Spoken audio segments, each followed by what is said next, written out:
السلام علیکم ورحمۃ اللہ وبرکاتہ۔ کیسے ہیں آپ سب؟ میری دعا ہے آپ جہاں پہ بھی رہیں ایمان کی بہترین حالتوں میں رہیں، اللہ تعالیٰ آپ کو اپنے گھروں میں خوش آباد رکھے۔ آج ہم بات کریں گے ایسے اعمال کے متعلق جو حشر کے میدان میں رسوا کرنے والے ہیں، اور ایسے اعمال سے ہم نے بچ کے رہنا ہے۔ اب جب سور پھونکا جائے گا، سور 2 دفعہ پھونکا جائے گا۔ پہلے دفعہ جب حضرت اسرافیل علیہ السلام سور پھونکیں گے تو شروع میں تو آواز اس کی بڑی خوبصورت ہوگی، لیکن کرتے کرتے اتنی خوفناک ہو جائے گی کہ لوگ تڑپ تڑپ کر مرنا شروع ہو جائیں گے۔ اور پھر جب دوسری دفعہ حضرت اسرافیل علیہ السلام سور پھونکیں گے تو اس وقت لوگ قبروں سے زندہ ہو کر اٹھنا شروع ہو جائیں گے، اور ہر انسان اپنے اعمال کے مطابق اپنے قبروں سے اٹھے گا۔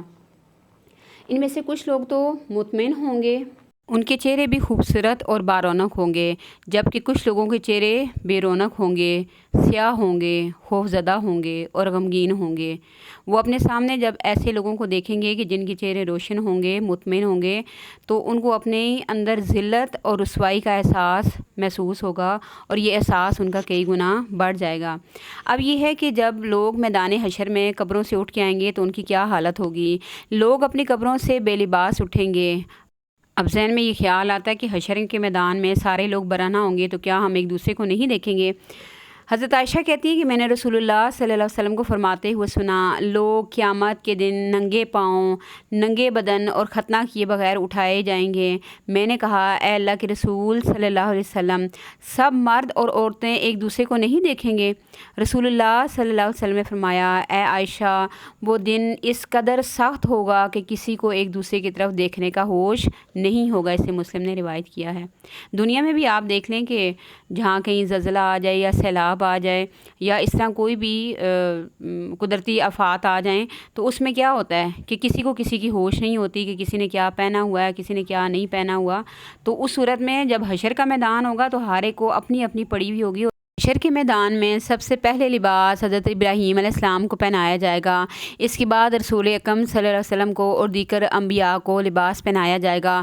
پھر دوسرے اولیاء، صالحہ اور شہداء اور اہل ایمان کو لباس پہنایا جائے گا، لیکن کفار، مشرک، منافق، فاسق و فجار بے لباس ہی رہیں گے، انہیں لباس نہیں پہنایا جائے گا۔ یہ لوگ جب اپنے سامنے زرق بر خوبصورت لباس میں اہل ایمان کو دیکھیں گے تو یقیناً ان کی ذلت اور رسوائی میں کتنی ہی ذلتوں اور رسوائیوں کا اور اضافہ ہو جائے گا۔ اب یہ ہے کہ لوگ اپنی قبروں سے بھوکے پیاسے اٹھیں گے، لیکن اہل ایمان کو انبیاء کرام اپنے اپنے حوض سے پانی پلائیں گے۔ کافر، مشرک اور بدعتی بھی پانی پینے کے لیے آگے بڑھیں گے، لیکن انہیں فوراً دھتکار دیا جائے گا۔ اب کافر اور مشرک کی تو سمجھ آتی ہے، لیکن یہ بدعتی کون ہیں؟ بدعت کہتے ہیں دین میں نیا کام، یعنی جس کی اللہ کے رسول نے اجازت نہیں دی اور لوگ اپنے پاس سے اس کو نیکی سمجھ کے کرتے رہیں۔ شیطان کے متعلق بھی آپ صلی اللہ علیہ وسلم نے یہ فرمایا کہ شیطان کو گناہ سے زیادہ بدعت اچھی لگتی ہے، کیونکہ شیطان یہ کہتا ہے کہ جو انسان کو یہ احساس ہوتا ہے کہ میں نے غلط کام کیا، انسان توبہ کر لیتا ہے، اپنے رب سے معافی مانگ لیتا ہے، لیکن بدعت ایک ایسی چیز ہے کہ جس کو انسان ساری زندگی نیکی سمجھ کے کرتا رہتا ہے، اس کے وہم و گمان میں بھی نہیں ہوتی یہ بات کہ یہ میں غلط کر رہا ہوں۔ تو ایسے لوگوں کو بھی کیا ہوگا؟ حوض کوثر کا پانی نہیں پلایا جائے گا۔ یقیناً اس وقت بھی ذلتوں اور رسوائیوں میں کتنی ہی ذلتوں اور رسوائیوں کا مزید اضافہ ہو جائے گا کہ ان کے سامنے باقی لوگوں کو پانی بھی دیا جا رہا ہوگا، لباس بھی پہنایا جا رہا ہوگا۔ کچھ لوگ میدان حشر میں اس حال میں کھڑے ہوں گے کہ سورج 1 میل کے فاصلے پر ہوگا، ننگے بدن ہوں گے، بھوک اور پیاس سے مر رہے ہوں گے، پسینے کی لگام آئی ہوگی جب وہ اپنے سامنے کچھ لوگوں کو عالی شان نورانی مسندوں پر گہرے سایوں کے نیچے آرام کرتے دیکھیں گے تو مزید ان کی ذلت اور رسوائی بڑھ جائے گی۔ حشر میں یہ رسوائیاں اور ذلتیں تو وہ ہوں گی جو کفار، مشرکین، منافقین، فاسق اور فجار کو اپنے عام گناہوں کے نتیجے میں دیکھنی پڑیں گی۔ لیکن بعض اعمال ایسے ہیں جس کے متعلق رسول اللہ صلی اللہ علیہ وسلم نے حشر میں خصوصی سزاؤں کا ذکر کیا ہے کہ ان لوگوں کو ایسی اور ایسی سزائیں ملیں گی، اور ہم نے ہر ممکن کوشش کرنی ہے کہ ہم ان کاموں سے بچیں کہ جو کہ حشر کے میدان میں انسان کو ذلت دینے والے ہیں اور انسان کو رسوا کرنے والے ہیں۔ نمبر 1 دیکھیں گے، سب سے پہلے ہے ترک نماز، یعنی نماز کو چھوڑ دینا۔ اللہ تعالیٰ قرآن پاک میں ارشاد فرماتے ہیں، یوم یکشف عن ساق ویدعون الی السجود فلا یستطیعون۔ ترجمہ: جس روز پنڈلی کھولی جائے گی اور لوگ سجدے کے لیے بلائے جائیں گے تو وہ سجدہ نہ کر سکیں گے، ان کی نگاہیں جھکی ہوئی ہوں گی، ذلت اور رسوائی ان پر چھا رہی ہوگی۔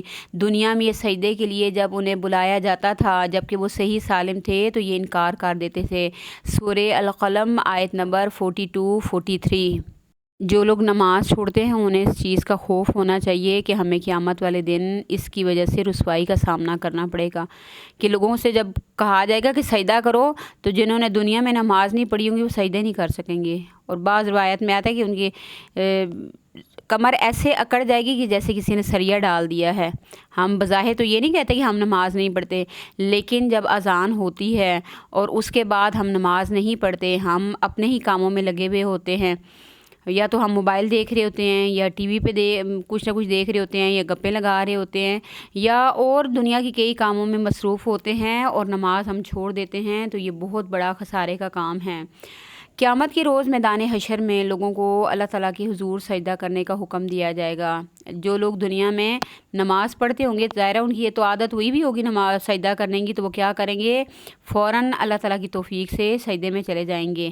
لیکن جو لوگ نماز نہیں پڑھتے تھے، جب ان کو کہا جائے گا کہ سجدہ کرو تو وہ سجدہ نہیں کر سکیں گے، اور اس طرح بے نماز لوگ سب کے سامنے ذلیل و خوار ہوں گے۔ مسلم شریف کی حدیث میں رسول اللہ صلی اللہ علیہ وسلم نے اس آیت کے حوالے سے یہ بات بھی ارشاد فرمائی: قیامت کے روز اللہ تعالیٰ اپنی پنڈلی کھولیں گے، سارے اہل ایمان سجدے میں گر پڑیں گے۔ دکھاوے کے لیے یا اپنی جان بچانے کے لیے جو لوگ دنیا میں نماز پڑھتے تھے وہ بھی سجدہ کرنا چاہیں گے، لیکن اللہ تعالیٰ ان کی پشت کو تختہ بنا دیں گے اور وہ سجدہ نہیں کر سکیں گے، اور پھر میدان حشر میں ان کے اوپر ذلت چھا رہی ہوگی۔ تو نماز کا بہت زیادہ خیال کریں، نماز کی حفاظت کریں۔ جو ہی اذان ہو اپنے سارے کام چھوڑ دیں اور سب سے پہلے نماز کی طرف آئیں۔ دیکھیں خانہ کعبہ میں طواف نہیں رکتا، لیکن جو ہی اذان ہوتی ہے تو فوراً طواف رک جاتا ہے۔ تو جب خانہ کعبہ میں طواف رک سکتا ہے تو کیا ہمارے دنیا کے کام نہیں رک سکتے؟ نمبر 2، ترک زکوٰۃ۔ رسول اللہ صلی اللہ علیہ وسلم کا ارشاد مبارک ہے: جو لوگ سونے اور چاندی کو اکٹھا کر کے رکھتے ہیں ان کی زکوٰۃ نہیں دیتے، قیامت کے روز اس سونے اور چاندی کی تختیاں بنائی جائیں گی، پھر انہیں جہنم کی آگ میں گرم کیا جائے گا اور ان سے زکوٰۃ نہ ادا کرنے والوں کی پیشانیاں، پہلو اور پیٹھیں داغی جائیں گی۔ اب سب سے پہلے بات آئی پیشانیوں کی، کیونکہ جب کسی سے کوئی چیز مانگی جائے تو سب سے پہلے بل کہاں پہ پڑتے ہیں؟ پیشانی کے اوپر۔ پھر اس کے بعد انسان کیا کرتا ہے؟ رخ موڑ لیتا ہے اور پھر پیٹھ پیچھے، یعنی میرے ساتھ بات ہی کوئی نہ کرو۔ تو کیا ہوگا؟ جس پیشانی پہ بال پڑتے تھے اسی پیشانی کو سب سے پہلے داغا جائے گا۔ 50,000 سال تک انہیں یہی سزا ملتی رہے گی۔